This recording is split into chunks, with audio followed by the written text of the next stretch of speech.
आज के इस कार्यक्रम के कर्ता धर्ता और जम्मू कश्मीर सरकार के वरिष्ठ मंत्री चौधरी लाल सिंह जी और भारत सरकार में योग्य मंत्री जो आपके लोकप्रिय सांसद भी हैं, और मैं जानता हूं कि सर्वाधिक चिंता इस क्षेत्र की, क्योंकि मेरे कार्यालय के बगल में ही इनका कार्यालय है, बराबर आकर जम्मू कश्मीर के लोगों की चिंता और अपने क्षेत्र की चिंता ये व्यक्त करते रहते हैं और उसके समाधान के लिए हम से बराबर आग्रह करते रहते हैं। ऐसे डॉक्टर जितेंद्र सिंह जी और लोकप्रिय सांसद हमारे श्री जुगल किशोर जी, प्रदेश अध्यक्ष श्री सतजी शर्मा, संगठन मंत्री श्री अशोक जी कौल और जम्मू कश्मीर सरकार के मंत्री जनाब फारूक अंद्रावी जी,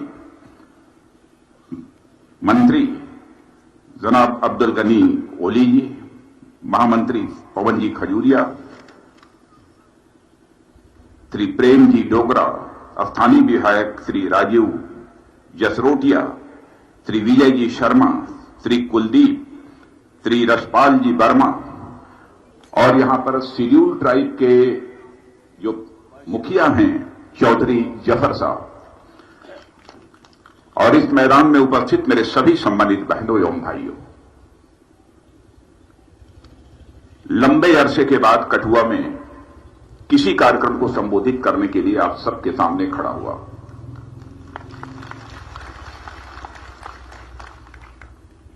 इसके पहले भी 2-3 बार मैं कठुआ आ चुका हूं।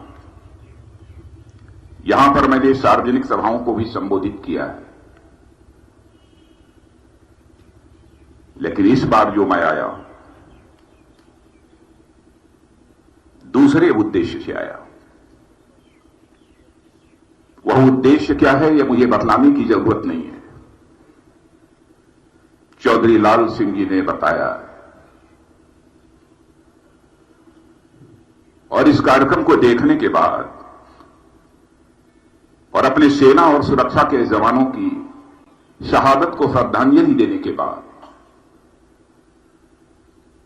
और जिस तरीके से विषय को प्रस्तुत किया है चौधरी लाल सिंह जी ने, मैं इतना ही कहना चाहूंगा कि लाल सिंह जी, आज आपने हमारे दिल को छू लिया है।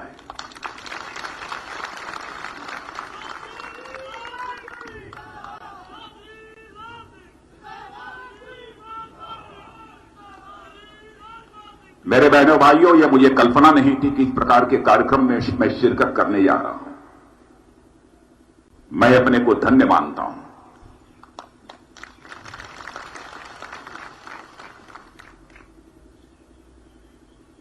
और हमारे शहीद परिवारों की जो यह माताएं बहनें बैठी हैं, जिनके परिवार के अभी कोई जवान सेना का हो अथवा सुरक्षा का जो शहीद हुआ है, इन सभी माताओं बहनों के चरणों में शीश झुकाकर गृह मंत्री के रूप में इन्हें मैं प्रणाम करता हूं। मुझे नहीं मालूम था लाल सिंह जी कि 17 वर्षों से आप बराबर इसी प्रकार के शहीदी दिवस का कार्यक्रम आयोजित करते हैं और सेना के शहीद जवानों की शहादत के सम्मान में इतना भव्य कार्यक्रम आप करते हैं। और आज यह जज्बा देखकर और आप सब लोग जितनी शांति से यहां बैठे हुए हैं, मैं देख रहा हूं एक व्यक्ति कोई उठ नहीं रहा। बहुत सारी सभाओं को, हजारों सभाओं को, सैकड़ों सभाओं को या 1000 के आसपास भी हो गई होंगी मैंने जीवन में संबोधित किया है, लेकिन इस तरीके का दृश्य मैंने नहीं देखा।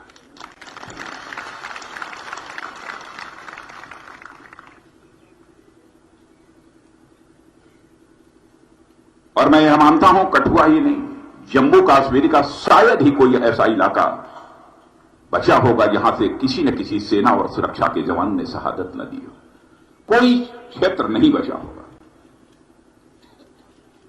और जहां हमारे सेना और सुरक्षा के जवानों ने अपनी शहादत दी है इस प्रदेश और देश की सुरक्षा के लिए, वहीं पर यहां के नागरिकों ने भी प्रदेश और देश की सुरक्षा के लिए जितने कष्ट उठाए हैं उनसे भी मैं अच्छी तरह वाकिफ हूं। और मुझे मालूम है कि कई बार सीमा पर रहने वाले हमारे भारतीय नागरिकों को भी अपनी जान गंवानी पड़ती है। और मैं समझता हूं कि इन सेना और सुरक्षा के जवानों की शहादत के कारण और साथ ही साथ सीमा पर रहने वाले इन भारत के जांबाज बहादुर नागरिकों के कारण ही आज भी हमारा यह जम्मू कश्मीर भारत के मुकुट के रूप में चमक रहा है। लेकिन चिंता होती है कभी कभी जब हमारा पड़ोसी देश पाकिस्तान बार बार क्यों भारत के साथ टकराता है। बहनों भाइयों, हम इस हकीकत को समझते हैं कि पाकिस्तान हमारा पड़ोसी है और हम इस हकीकत को जानते हैं जिंदगी में दोस्त बदल जाते हैं लेकिन पड़ोसी कभी नहीं बदलता है। और पड़ोसी के साथ बराबर बेहतर रिश्ते बनाकर रखने की यह कोशिश जितने भी हमारे प्रधानमंत्री रहे हैं सभी प्रधानमंत्रियों ने की है। और अटल जी तो बार बार जो भी पाकिस्तान का उनके कार्यकाल में प्रधानमंत्री था उससे कहते थे, याद रखो जिंदगी में दोस्त बदल जाते हैं लेकिन पड़ोसी नहीं बदलता है। अटल जी की उस भाषा को भी पाकिस्तान ने नहीं समझा। चार चार बार हिंदुस्तान के साथ पाकिस्तान की जंग हुई है, लेकिन मैं शीश झुकाकर अपने सेना और सुरक्षा के जवानों का अभिनंदन करना चाहता हूं।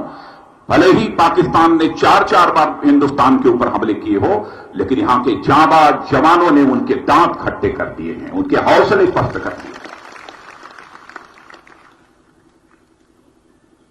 आखिरी लड़ाई 1999 हुई थी, कारगिल की लड़ाई हुई थी। उसमें भी पाकिस्तान को शिकस्त खानी पड़ी है। अब पाकिस्तान समझ चुका है कि हम किसी भी सूरत में हिंदुस्तान को सीधे पराजित नहीं कर सकते, इसलिए इसने छद्म युद्ध का सहारा लिया है। छद्म युद्ध का सहारा लिया है आतंकवाद के सहारे। वह चाहता है कि जम्मू कश्मीर को हम भारत से अलग कर देंगे।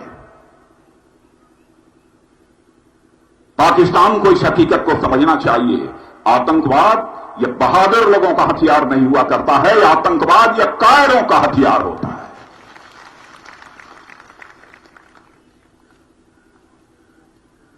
मुगालते में है यह पाकिस्तान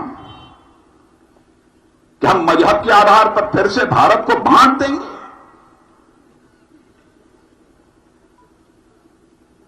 बहनों भाइयों, भले ही 1947 में मजहब के आधार पर भारत का विभाजन हो गया होगा, लेकिन आज भी अपना दिल उसे स्वीकार नहीं करता है।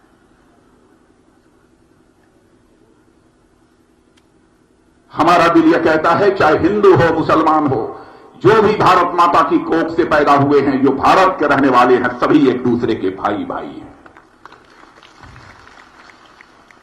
शायद पाकिस्तान को इस बात की जानकारी नहीं है, इस्लाम के 72 फिरके होते हैं और किसी इस्लामी देश में भी इस्लाम के 72 फिरके नहीं पाए जाते। मेरे बहनों भाइयों, इस्लाम के 72 फिरके दुनिया की किसी एक देश की धरती पर पाए जाते हैं, तो हमारे और आपके देश की धरती भारत में पाए जाते हैं और दुनिया में कहीं नहीं पाए जाते।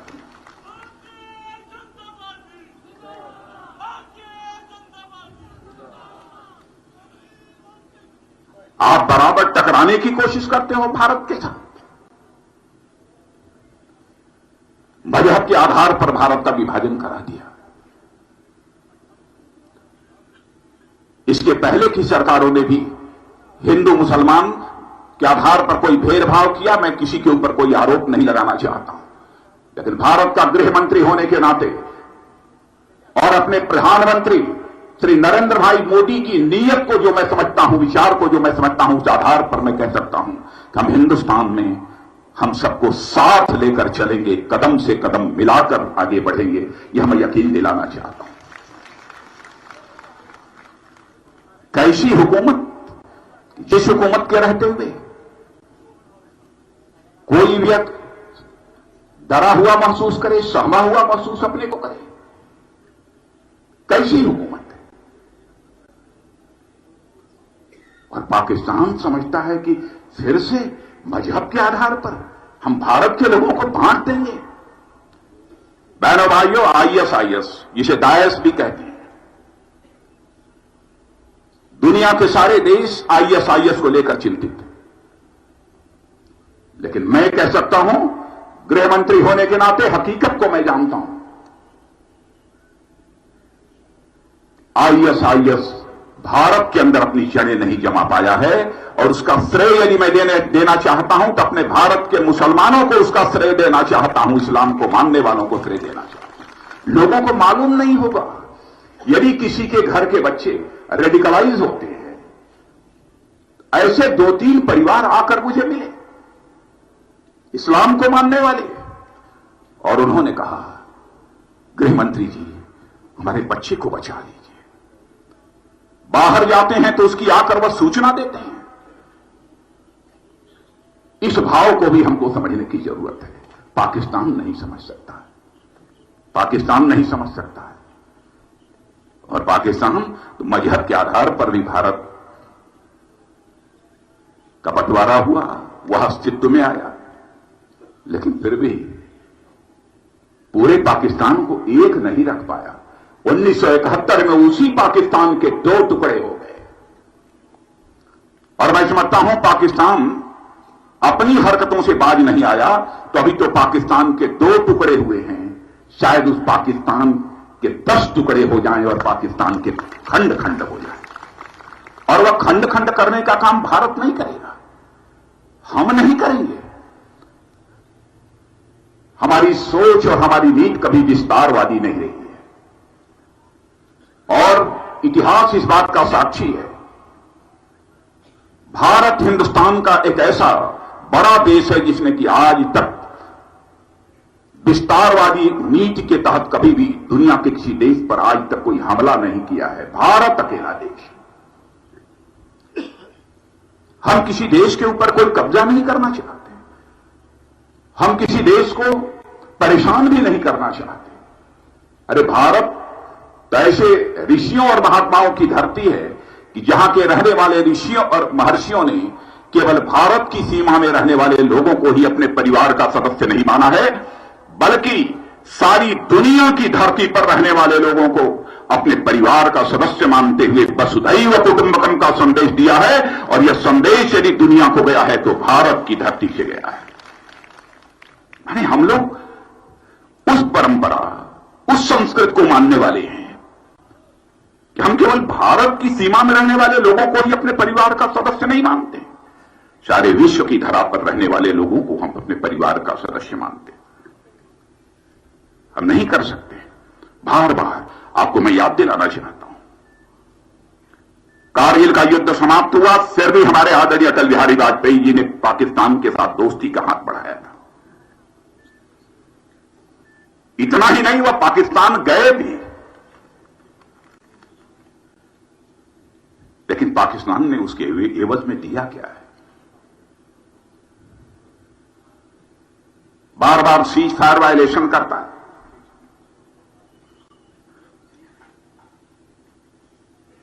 वहां के कुछ ऑफिसर्स भी आए थे, जो पाक रेंजर्स होती थी, वो भी आए थे, वो मुझसे मिलना चाहते थे, मुझसे भी मिले।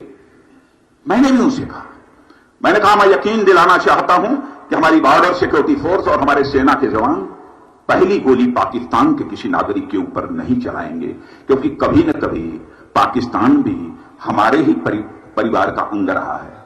आज भी हम उसे अलग नहीं मानते, वह भी हमारे भाई हैं। हम किसी भाई के ऊपर, किसी इंसान के ऊपर गोली नहीं चलाना चाहते। लेकिन ध्यान रखना, पाकिस्तान के दोस्तों को जाकर मेरा संदेश दे देना कि वह पहली गोली भारत के सुरक्षा और सेना के जवानों पर न चलाएं। यह मैंने संदेश उनको दिया था, लेकिन उसके साथ मैंने यह भी कह दिया था, याद रखिएगा, यदि आपकी तरफ से यदि पहली गोली चलती है तो फिर हम अपने जवानों से कहेंगे, फिर अपनी गोलियों को कभी गिनना मत।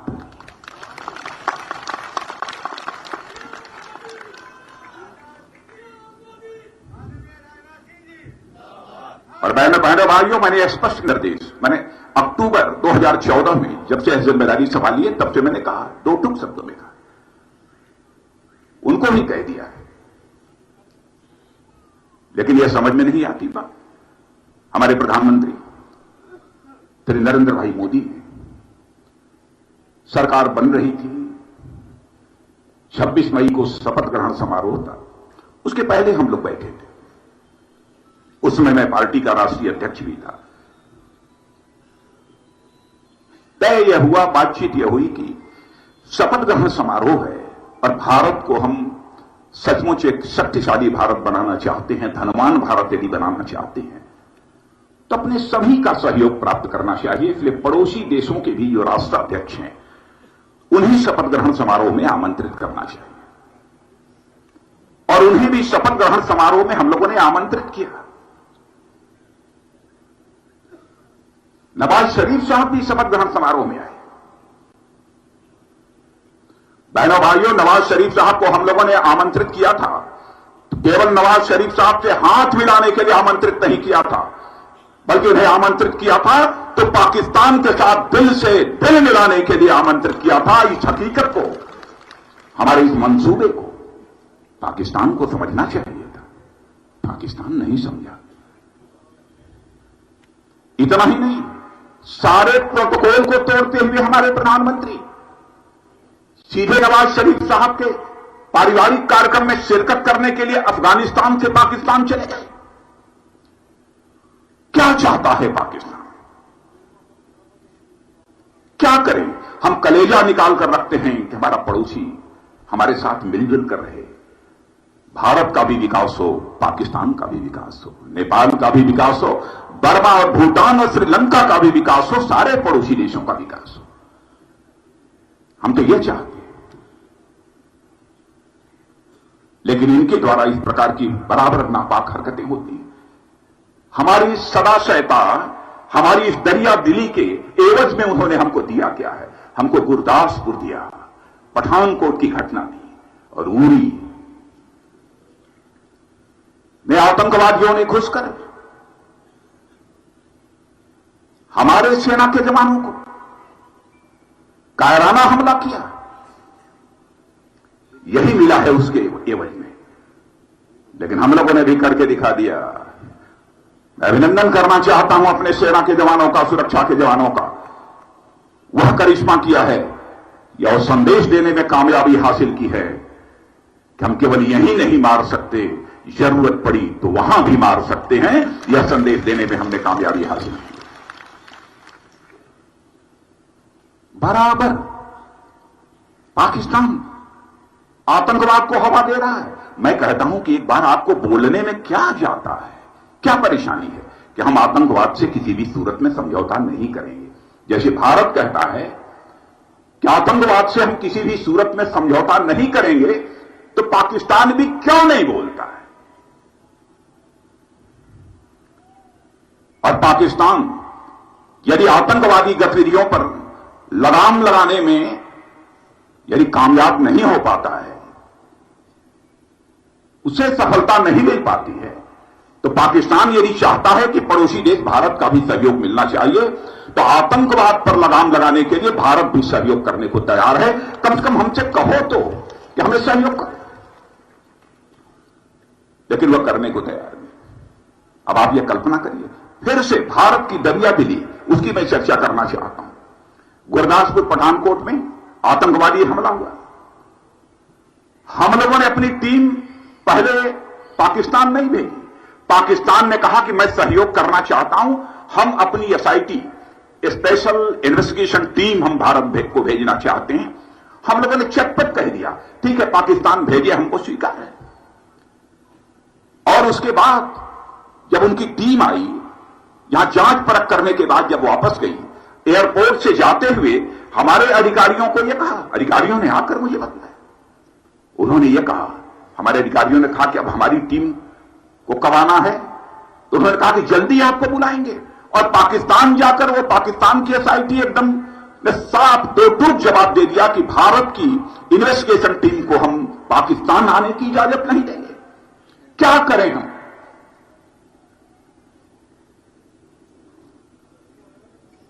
कितनी बार अपने दिल का दरवाजा खोले। आज भी इन सब के बावजूद भी हम चाहते हैं, भले ही पाकिस्तान ने हमारा सहयोग न किया,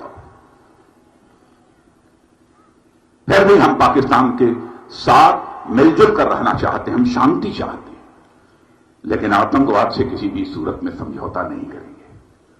अभी हाल में ही अब वहां यह चर्चा चलती है, कहा जाता है टेररिस्ट दो प्रकार के होते हैं, good terrorist, bad terrorist. Terrorist भी बुरा और अच्छा होता है। टेररिस्ट दुनिया के किसी देश का हो मेरे बहनों भाइयों, टेररिस्ट टेररिस्ट होता है, टेररिस्ट अच्छा बुरा नहीं होता है। सार्क का सम्मेलन पाकिस्तान में होने वाला था। पहले मैंने सोचा कि अपने राज्य मंत्री को कह दूं उस सार्क सम्मेलन में भाग लेने के लिए इस्लामाबाद चले गए। फिर हमारे डायरेक्टर आईबी ने मुझे बतलाया, लोगों ने बतलाया कि साहब वहां तो आपके खिलाफ और भारत सरकार के खिलाफ प्रदर्शन हो रहा है और आतंकवादी संगठन जो चलाते हैं उनके नेता उसका नेतृत्व कर रहे हैं। बहनों भाइयों, जब मैंने सुना कि मैं तो जाने वाला भी नहीं, शायद उनको खबर मिल गई थी कि मैं जाने वाला हूं, उसके पहले ही उन्होंने मेरे खिलाफ प्रदर्शन शुरू कर दिया, तब मैंने अपने राज्य मंत्री को कहा कि अब आपको नहीं जाना है, पाकिस्तान की धरती पर मैं खुद जाऊंगा और जो बोलना होगा मैं वही बोलूंगा। और बहनों भाइयों, मैं खुद गया। 1 किलोमीटर जाने में 4-6 स्थानों पर प्रदर्शन हमारे खिलाफ हो रहे थे। यही हमारी मेहमान नवाजी थी। क्या वहां की सरकार उनको रोक नहीं सकती थी? हमने भी ठान लिया था, जो कुछ भी कहना होगा दुनिया के किसी दूसरे देश की धरती पर खड़े होकर हम नहीं बोलेंगे। बोलना होगा तो पाकिस्तान की धरती की छाती पर खड़े होकर हम बोलेंगे। और पाकिस्तान में जाकर हमने बोला था, बराबर भारत को अस्थिर करने की, भारत को तोड़ने की साजिश इनके द्वारा चलती रहती है।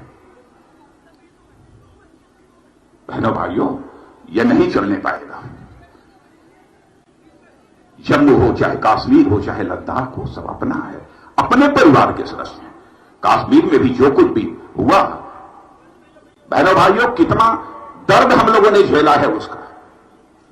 वहां के मासूम बच्चों के भविष्य को लेकर कितनी चिंता रहती है हम लोगों को, शायद लोगों को एहसास नहीं है। कश्मीर, जम्मू, लद्दाख के बिना भारत अधूरा है मेरे दोस्तों, बहनों, भाइयों। इस हकीकत को भी हमको समझना चाहिए। दुनिया की कोई ताकत हमको जम्मू, कश्मीर, लद्दाख को हमसे अलग नहीं कर सकती है। और मैं यह भी मानता हूं कि जब तक जम्मू कश्मीर का विकास नहीं होता है, तब तक भारत के विकास का भी हमारा स्वप्न किसी भी सूरत में साकार नहीं हो सकता। यदि जम्मू कश्मीर लद्दाख में गरीबी है तो नहीं कहा जा सकता कि भारत की गरीबी समाप्त हो। मैं आप सबके सहयोग की अपील करता हूं। आप सब राष्ट्रवादी लोग हैं, आपने भारत की सीमाओं की रक्षा के लिए आपके परिवार के लोगों ने जान गंवाई है, बहुत बलिदान दिया है। और बलिदान जानते हैं कौन देता है? जो स्वाभिमानी होता है। कायर कभी बलिदान नहीं देता है, स्वाभिमानी बल होता है। स्वाभिमान 3 प्रकार के होते हैं। व्यक्तिगत स्वाभिमान, आपको यदि कोई अब शब्दों का प्रयोग कर दे, गाली दे दे, आपका व्यक्तिगत स्वाभिमान जाग उठता है और उससे 2-2 टूक जंग करने के लिए आप तैयार हो जाते हैं। लेकिन आप कहीं जम्मू कश्मीर के बाहर जाएं और जम्मू कश्मीर को पूरा इशारा करके कि जम्मू कश्मीर के लोग ऐसे होते हैं, वैसे होते हैं, कुछ अब शब्दों का प्रयोग कर दे, तो उस समय आपका राज्य का स्वाभिमान, आपके समाज का स्वाभिमान जाग उठता है और उसके साथ 2-2 हाथ करने के लिए आप तैयार हो जाते हैं। लेकिन जब भारत की सीमाओं पर दुनिया की कोई ताकत आंख उठाकर देखने की कोशिश करती है, तो सारा हिंदुस्तान, चाहे हिंदू, मुस्लिम, सिख, ईसाई, सारे जात पात और भेदभावों को भूलकर एकजुट होकर विदेशी ताकतों का मुकाबला करने के लिए खड़ा हो जाता है। और जिस समय सारा हिंदुस्तान विदेशी ताकतों का मुकाबला करने के लिए खड़ा हो जाता है, उस समय जो स्वाभिमान का भाव पैदा होता है वो व्यक्तिगत स्वाभिमान नहीं होता है, वह राज्य का स्वाभिमान नहीं होता है, वह राष्ट्रीय स्वाभिमान होता है, वह राष्ट्रीय स्वाभिमान होता है। मैं उदाहरण देता हूं, चंद्रशेखर आजाद, सरदार भगत सिंह, खुदीराम बोस, अशफाक उल्लाह खां, यहां भी, कठुआ में भी हिंदू मुसलमान सबने बलिदान किया है। आजादी की लड़ाई में जो मिली है सबने बलिदान किया है। भूल जाओगे आप उस अशफाक उल्लाह को, भूल जाओगे उस चंद्रशेखर आजाद को? अपनी रिवाल्वर की गोलियों से अंग्रेज दुश्मनों को भूनते भूनते जब रिवाल्वर की अंतिम गोली शेष बची, आजाद को चिंता सताने लगी, कहीं विदेशियों के रिवाल्वर की विदेशी गोली हमारे जिस्म में प्रवेश कर हमारे जिस्म को नापाक न कर दे। तो राष्ट्रीय स्वाभिमान के धनी चंद्रशेखर आजाद ने अपने ही रिवाल्वर की अंतिम गोली अपने सीने में दाग लेने का काम किया था, तब जाकर यह भारत आजाद हुआ है। अशफाक उल्लाह खां, 21 साल की जवानी, मां कहती थी, बेटा जवान हो गया है, निकाह करो, शादी करो, बहू लाओ, मैं बूढ़ी हो गई हूं, मेरी देखभाल करेगी, मेरी परवरिश करेगी। राष्ट्रीय स्वाभिमान के धनी अशफाक उल्लाह खां ने अपनी मां को की बातों को टाल देता था, करूंगा, शादी करूंगा, होगी मेरी निकाह, लाऊंगा बहू, लेकिन शादी नहीं किया। अंग्रेजों की हत्या करने के बाद जब फांसी की सजा हो गई, फांसी के तख्त पर ले जाया गया, मजिस्ट्रेट ने पूछा, बोलो अशफाक उल्लाह, तुम्हारी अंतिम मुराद क्या है? जो भी तुम्हारी अंतिम मुराद होगी, यह संदेश मैं तुम्हारी मां तक पहुंचा दूंगा। बहादुर स्वाभिमानी अशफाक उल्लाह खां ने कहा, ऐ मजिस्ट्रेट, जाकर मेरी मां तक यह संदेश पहुंचा दे कि तुम्हारा बेटा अशफाक उल्लाह आज फांसी के तख्त पर खड़े होकर अपनी शादी रचाने जा रहा है, अपनी निकाह कराने जा रहा है। मजिस्ट्रेट ने पूछा, क्या अशफाक उल्लाह तुम पागल हो गए हो? कहां है वह लड़की जिस लड़की के साथ फांसी के तख्त पर खड़े होकर तुम अपनी शादी रचाने जा रहे हो? बहादुर अशफाक उल्लाह खां ने कहा, ऐ मजिस्ट्रेट, पागल मैं नहीं हो गया हूं, अंधे तुम हो गए हो। क्या तुझे दिखाई नहीं देता है? मेरी आंखों के सामने जो यह फांसी का फंदा है, यही वह हमारी महबूबा है जिसे आज मैं अपने गले से लगाने जा रहा हूं, जिसके साथ मैं शादी रचाने जा रहा हूं। बहनों भाइयों, ऐसे लोगों के कारण आजादी मिली है। आज भी इस हिंदुस्तान में ऐसे लोगों की कमी नहीं है। दुनिया की कोई ताकत भारत के मान सम्मान स्वाभिमान पर चोट नहीं पहुंचा सकती है। भारत का मस्तक सारी दुनिया में ऊंचा हुआ है मेरे बहनों भाइयों। बहुत बड़ा योगदान है आपका, इसको हम भूल नहीं सकते। आतंकवाद, उग्रवाद, माओवाद, इन सब पर काबू पाने के लिए भी हम लोगों ने, एक हमारे प्रधानमंत्री ने 500 और 1000 की करेंसी समाप्त की है। नोटबंदी जिसे कहते हैं बोलचाल की भाषा में। लेकिन अब कुछ लोग मजाक कर रहे हैं कि साहब ये नोटबंदी नहीं करती, नसबंदी करती है। बहनों भाइयों, मैं जानना चाहता हूं किसकी नस हम लोगों ने काट ली है? अरे नस कटी होगी तो आतंकवादियों की नस कटी होगी, माओवादियों की नस कटी होगी, काला धन कमाने वालों की नस कटी होगी, और किसी की नस नहीं कटी होगी। नहीं, पार्टी का नारा नहीं,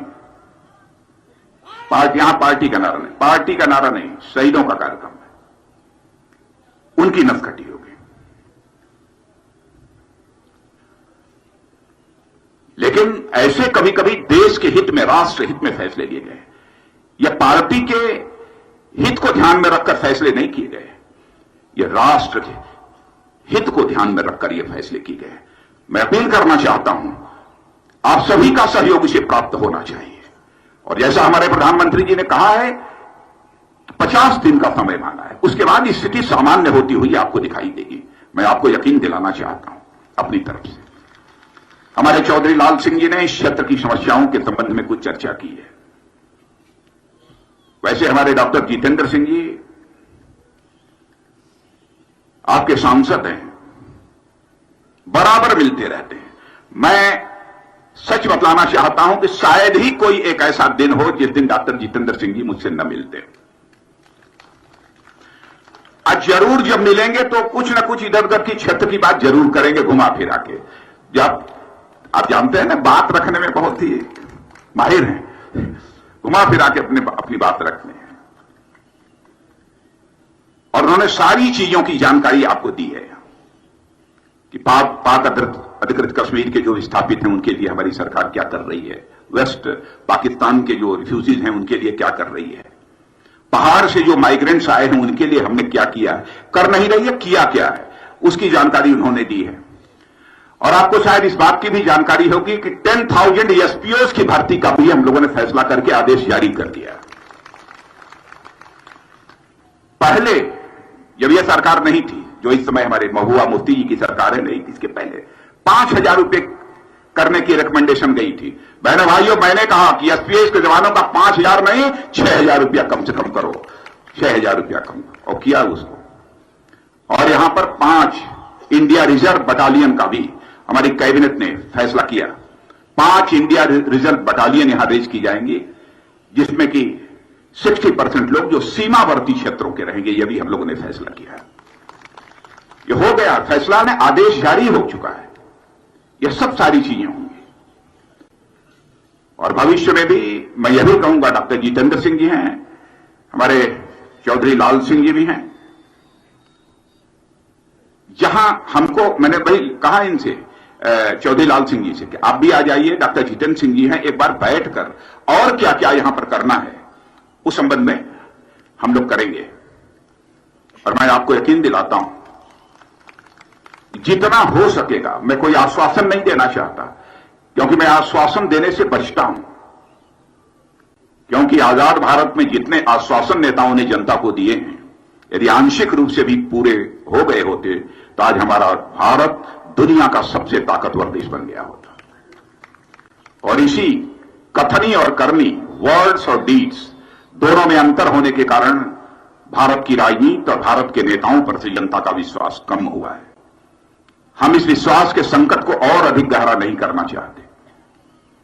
आश्वासन नहीं, जितना अधिक से अधिक हो सकेगा हम प्रयत्न करेंगे, क्योंकि मैं जानता हूं आप सभी इन क्षेत्रों में रहने वाले सारे लोग राष्ट्रवादी हैं, राष्ट्र के लिए अपना सब कुछ न्यौछावर करने के लिए तैयार रहते हैं। इस अवसर पर इससे ज्यादा कुछ न कहते हुए, और हमारे चौधरी लाल सिंह जी की धर्मपत्नी भी यहां पर बैठी हैं, श्रीमती कांता अंदोत्रा जी, आपका नाम सही लिया मैंने? आपका नाम छोड़ दिया। अब ऐसा है, चौधरी लाल सिंह समझते होंगे सारा कंट्रीब्यूशन इन्हीं का, नहीं, बिना कांता जी के कुछ नहीं कर सकते।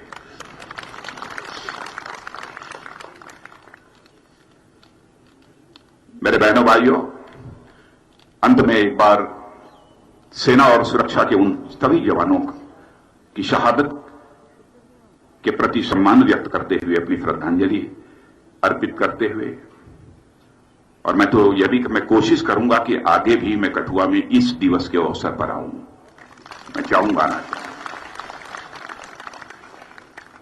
मैं फिर से सभी माताओं बहनों को, जिनके परिवार के लोगों ने शहादत दी है, आप सबका हाथ जोड़कर मैं अभिनंदन करता हूं।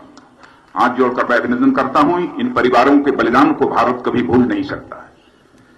इन्हीं शब्दों के साथ मैं पुनः अपनी श्रद्धांजलि अर्पित करते हुए अपना निवेदन समाप्त करता हूं। आप सबको बहुत बहुत धन्यवाद।